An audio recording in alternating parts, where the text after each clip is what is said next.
Welcome back, everybody, to your favorite Gargoyles podcast. If you haven't seen any of the others, it is Jalapeña, a Gargoyles Garcast. I am Jason Roy Gaston, the man, the myth, the legend, the man of stone, of course, VHS Jason. We are here to delve into a hairy good time, because we're going to be looking at Eye of the Beholder, the werewolf episode.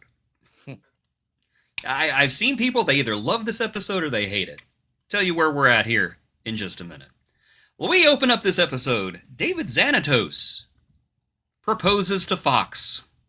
Marry me. We are biologically compatible, and I think that we are capable of love as much as two people like us are. That's a good line. That is the most romantic thing ever. Honest? Like, marry me. We're biologically compatible. What about love? I think we can experience love as much as two people like us are capable of. And he proposes and gives her a little gift, and of course, she's like, it's shiny. And she accepts. Proposal accepted. And then we flash forward. It is now October 30th. 31st. No, it's Halloween. It's Halloween. This is a Halloween episode. It is. And Elisa, as police often do, encounters something horrible rummaging through a grocery store.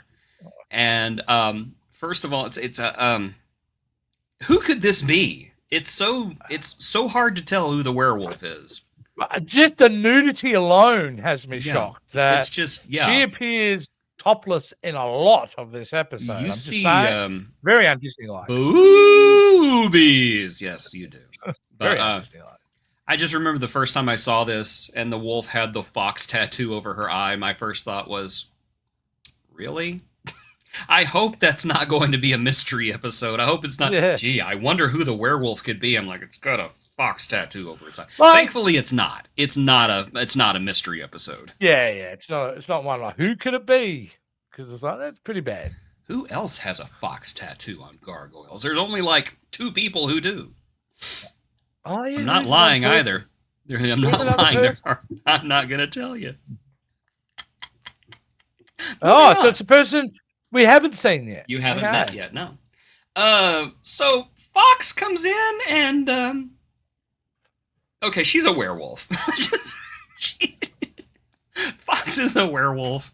And David and Owen are just kind of like, well, looks like we need plan B. I could have sworn he said plan B at least 3 times in this episode. Plan B failed. It's time for plan B. Sponsored by a few pharmaceutical companies, clearly, this episode. The thing is, though, so he didn't know, because I thought that was part of his thing. So he did kind of love her, or he was like, I can somehow use her for my own nefarious needs. I don't think he knew. I think by this point he was suspecting, because he had, she had been a werewolf for a while. Yeah. But I don't think he knew at first, because he says later on in the episode, if I knew it had this power, I would have never given it away. So he didn't know. He did not know that the Eye of Odin had that kind of power. Because remember, we've seen the Eye of Odin maybe before. He was just like, oh, it's just a phase she's going through. Oh my God, I hate you so much. I hate you so much. That was the worst. Anyway, Fox is by herself, staring at her hands, as one often does. And David... And my joke was that bad. David comes in and says, I'm acting like I'm on a first-name basis with this guy. Xanatos comes in and says, hey, I want to take that engagement present from you, and I can't even remember what he said, like, I want to have it sized up or something. Yeah, resized, I think. Yeah, resized it, even though it's like a necklace. I don't know. Okay. This is one of the coolest transformation sequences I've ever seen. Okay. Like, I couldn't even make a joke here, because that is so friggin' cool. It is. You could make an album cover out of that. Yeah, I got to say, it is really pushing to the limits of like what you would expect from the Disney Channel in that period. Yeah, like, pushing it to the limits. Yeah. So this is not a mystery episode. This is a straight up horror episode, and they really lean into it, because there's a lot of horror imagery here. And genuinely, I could see somebody younger being genuinely terrified of this episode. I'm sure Mum sent a few letters, I reckon, around this time. I'm sure that they did. I mean, even this right here, just look at that lighting. Look at that expression. The animation here is fantastic. Hey, is this an upgrade too? This is a good animation studio. This is one of the good animation studios. Yeah, it is. Every now and again, there is a questionable choice, but there is one sequence in this episode, I'm sure you're going to know instantly which one I'm talking about, where there is a climax and it is so tense and it is so exciting and it is 100% because of the animation. Yeah. Yeah. The transformation the transformation continues, and we're about to get full frontal nudity here. Yeah, like, wow. Yeah, so Xanatos is ready for this, though. He kind of knows, so he just goes, okay, fine. And he takes out a gun, and he's strapping. He's like shoots at her, and she's getting ready to straight up kill him because she's a werewolf and he's a human. But then Owen shows up, and Owen's strapped too. So Owen's awesome, and that makes the werewolf run away. Yeah. They have a little chat here. Who would have guessed? And yeah, it shows the werewolf. Huh? Who would have guessed? Well, you're not so smart now, are you, buddy? You didn't pick that one. No. But he does say, he kind of goes, oh well, I guess we'll can't make an omelet without breaking any eggs. And then he turns away from Owen, and he's got this look of sadness on his face. So it's like, Xanatos is in love. Xanatos is in love. Yeah. So this is a story of transformations. It is not only Fox transforming into a werewolf, but it's also about Xanatos realizing that he is capable of love. And not only that, but he has been experiencing it without even knowing it. This is actually an episode that I see as a seminal piece of Xanatos' story in this season of Gargoyles. Because this is the episode that fundamentally changes him. And that is one thing I've always enjoyed about the show. It reminds me a lot of Avatar in that the bad guys are not always all bad. And sometimes they're learning things about themselves as well. And this is Xanatos' coming to Jesus meeting. Gargoyle Jesus, who, is up there on the cross and then goes, brah! That'd be awesome. Disney, call me. That'd be an excellent episode.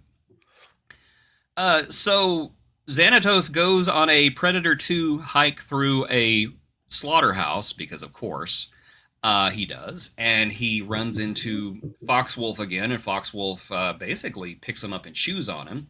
Yeah. But right before Foxwolf is going to tear his head off, she looks at him and decides not to. Because Fox is in love with Xanatos as well. And so the wolf spares his life and leaps out of the building to escape. Yeah. And that's when the wolf runs into to Goliath, who's out hunting for the werewolf too, because of course Elisa ran into it as well.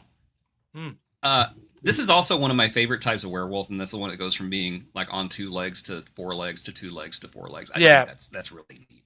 Yeah. So Goliath just beats her up. Actually, this one was supposed to go first. This gives me anxiety. Just the claws that close to his eyes. Once his eye pop out. Yeah, I don't like that. I don't like that. Yeah. But he does. One scene in Goodfellas I can't watch is the Vice scene. he does beat her up and knocks her out. Yeah. That's when Xanatos shows up. He's like, hey, hi. Hey man, she's had a bit much to drink. That's all. Yeah, nothing to say here. Oh, you found my dog. Yeah. Hi, honey. I'm sorry. Xanatos goes to get the Eye of Odin off of werewolf Fox's neck, only to be shocked by it, because that's what happens anytime you try to take something that doesn't belong to you in the Gargoyles universe. Is you get shocked. You pick up some sunscreen that doesn't belong to you on the beach. You're gonna get shocked. You take the hand of a child that doesn't belong to you, you're going to get shocked. I don't know how it works. It just does. I wonder if they used it as a device to show that Like, if you're going to make Xanatos a complex character, like you were saying, that he's not always a bad guy, then he has to pay comeuppance, Yes. whatever the word is, from stuff he's done previously. So maybe this is a way of them kind of starting to implant that into the audience mind by making him, like, yeah, get hurt every now and again. Like what they're planning to do to you very shortly. Just cleaning yourself. At least be in focus.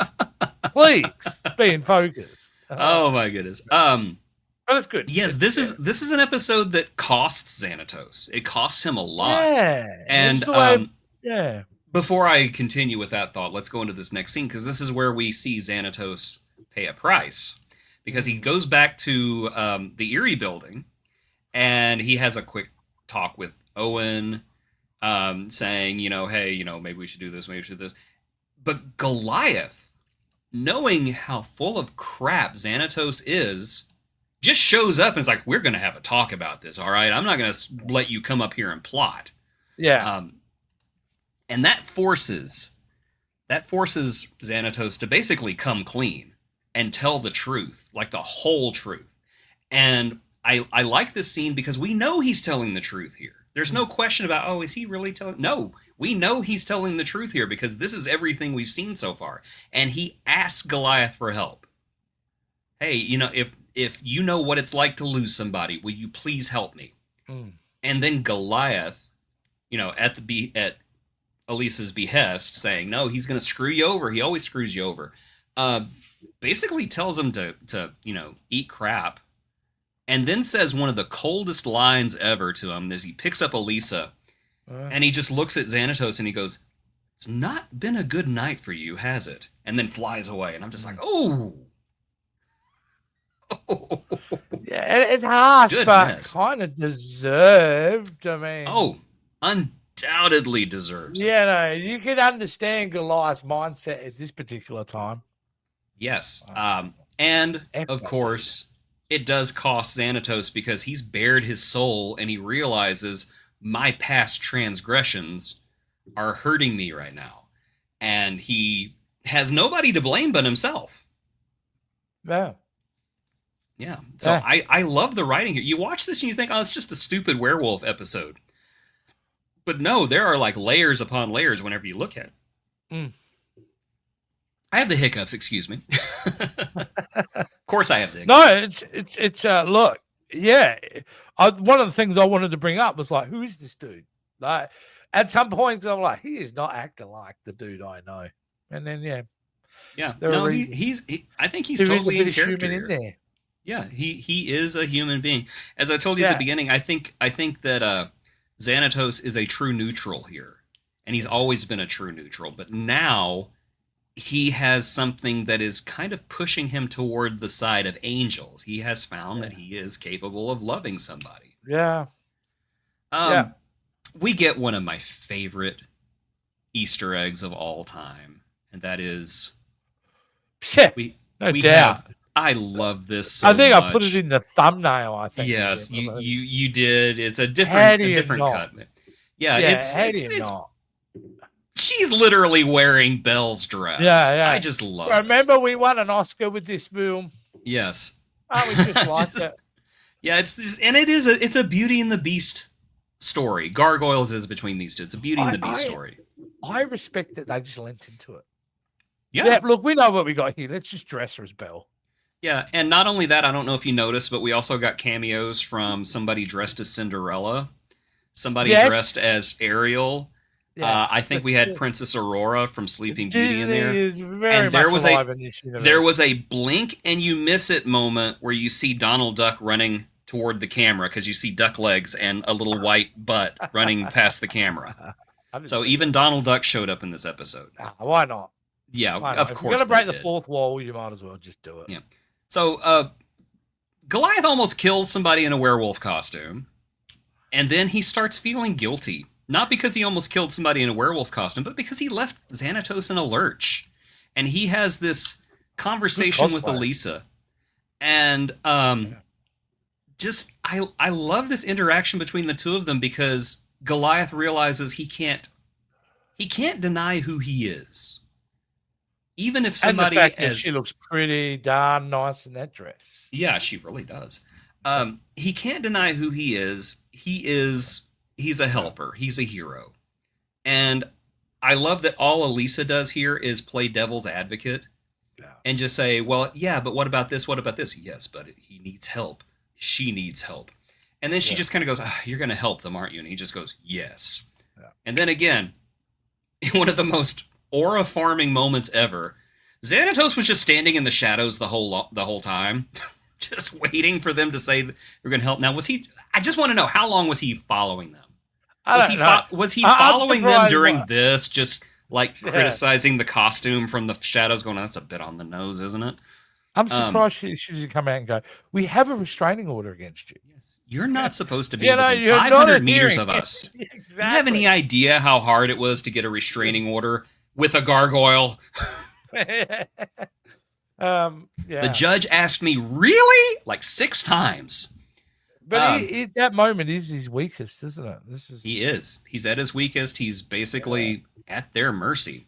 Yeah. And so we get this montage of them tracking the werewolf, fighting it, which leads to one of the funniest things ever, in my opinion. Because I laughed the first time I saw this way back in 1995, and I laughed again whenever I watched it here. We don't normally do this, but I want you to watch this scene from the episode. Because in my mind, this is the funniest thing Goliath has ever done.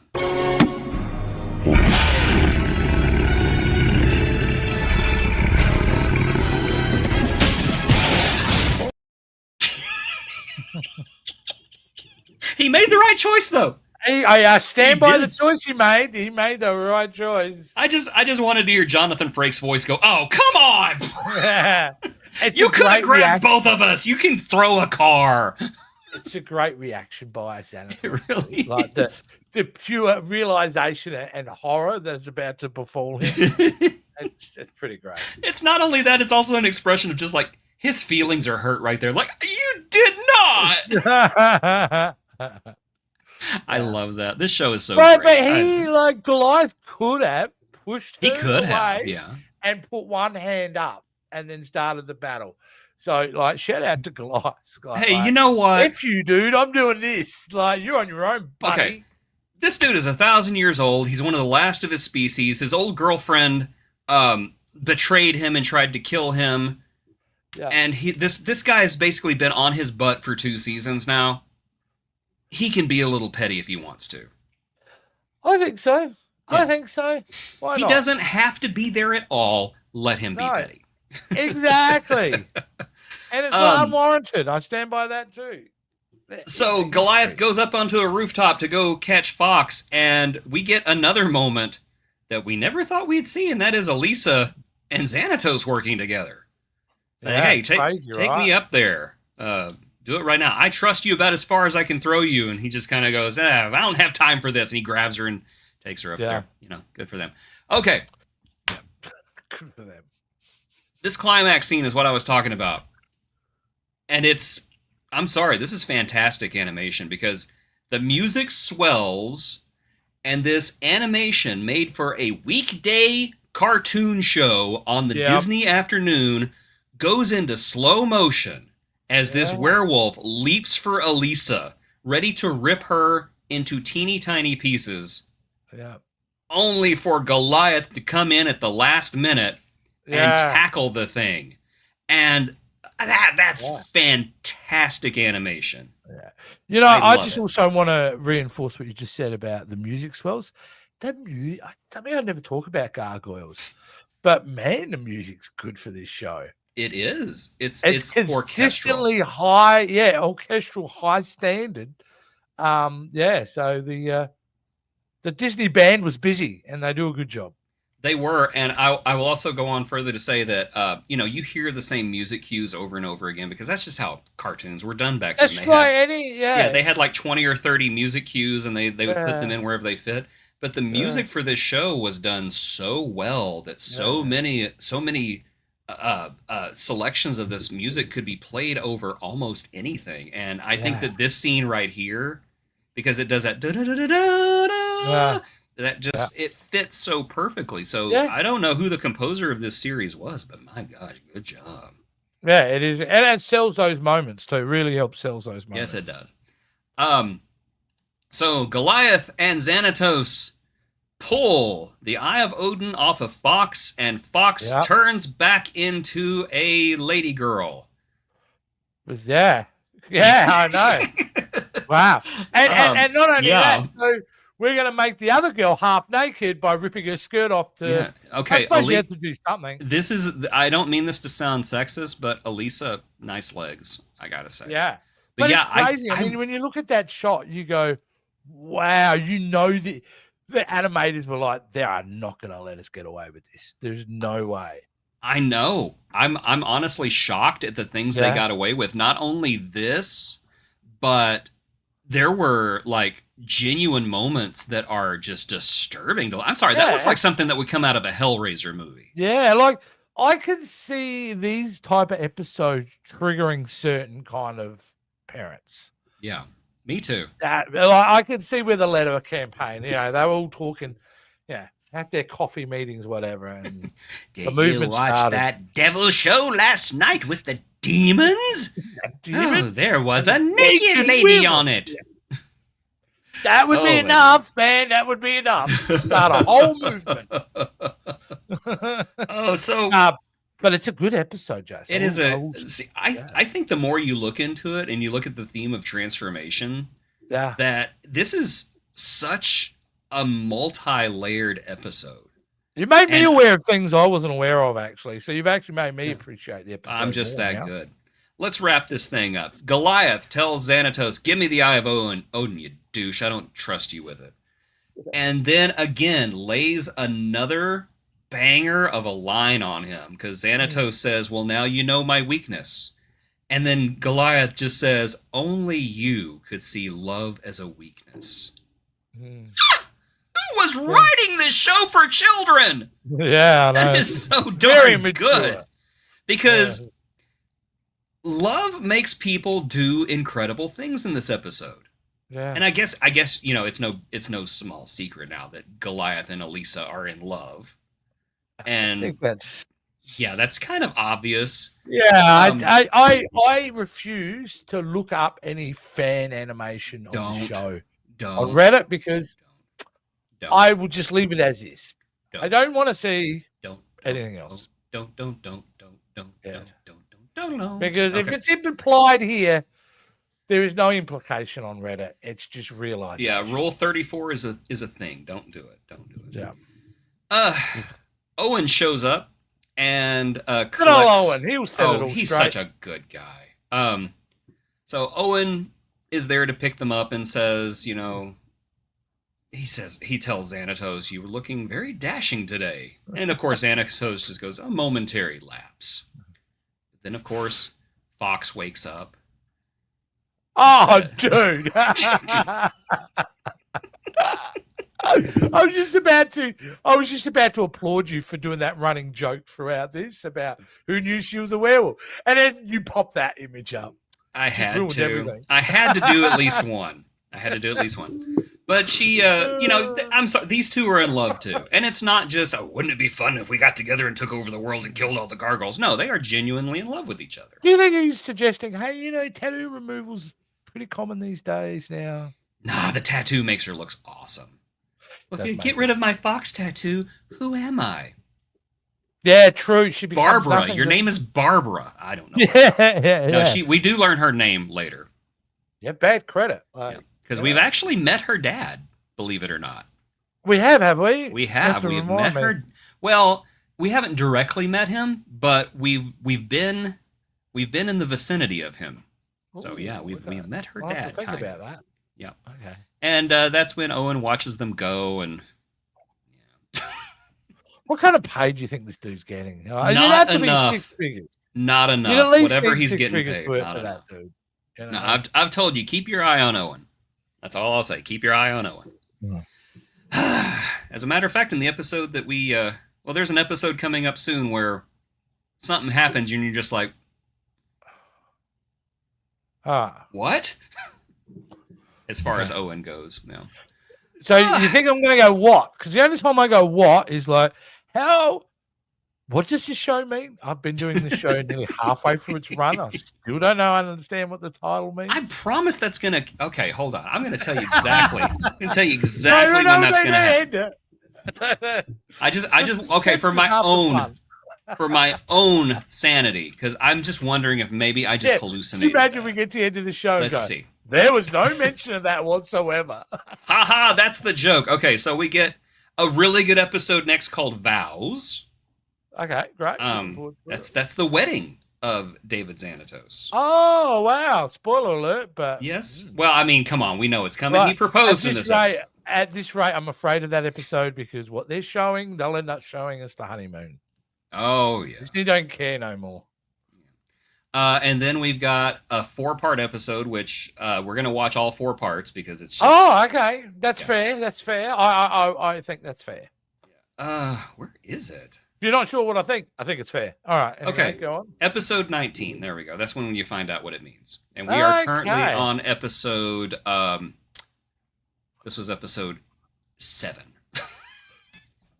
So we should find out by like 2026. So by the end, I think it'll be close to like I've watched 30 episodes of a television show for a podcast with a title I have no idea what it meant. That's pretty cool. Yeah, the last episode has them all flying off into the sunset, and Elisa says, "Goliath, do you know what I want to say to you?" And he looks at her and goes, "Jalapeña." What does that mean? What? I don't know. If that is exactly what happened, I will stand up and give it a standing ovation. Just because it's so weird. Kids everywhere. Bravo for just what? Yeah. Like, I thought the Sopranos ending was weird, but this is just taking it to another notch. Quite honestly, when we started the show, I thought that this phrase appeared sooner than it does, and I'm kind of surprised it didn't. I'm actually kind of shocked. It doesn't matter. I think it's fun. It is fun. It is fun because somebody's sitting at home right now watching this podcast going, I know what it means. Well, I think we have It's their safe word. We may have division with that audience. I'm hoping there's at least a few people who are kind of watching it with us. So there are a few people out there also going, I don't know what it means either. Please, if you exist, and I'm hoping you do exist, please leave a comment and say... Please do. So is Jalapeña a dish? Is it the name of a lost gargoyle? Is it a safe word? We'll find out. On Jalapeña, a Gargoyles podcast. If it was a safe word, wouldn't that be the funniest thing ever? Mommy, what's a safe word? Well, pineapple's a good one. Wait, why are you asking? Ladies and gentlemen, if you would like, Murder Bean would be very happy if you were to go to our Patreon. Just go to our Patreon and go donate $5 to this show. Do it, or I will destroy you. She's got that look too. She does. She bit me on one of our podcasts, like right in the face. Yeah, and she did it. Just notice it at the time. And she's quick. She's quick. Yeah. She's purring right now. Shout out to your co-host who quickly saw as an opportunity to exploit you on social media. I actually made that one, but yeah. You did. You I made that yourself. One. Yes. Yeah. I exploited it. It's Murder Bean. Murder Bean's a sweet name. She's purring right now, so she's either happy with the fact that she bit me or she's planning on doing it again. Anyway, Patreon, become a YouTube channel member, subscribe, comment, stand on your head, sacrifice a chicken, and write me a 3-page essay about what the true meaning of Jalapeña is for Christmas. And please join us next time for the wedding of Fox and Xanatos on Jalapeña. Hey, Gargoyles Garcast.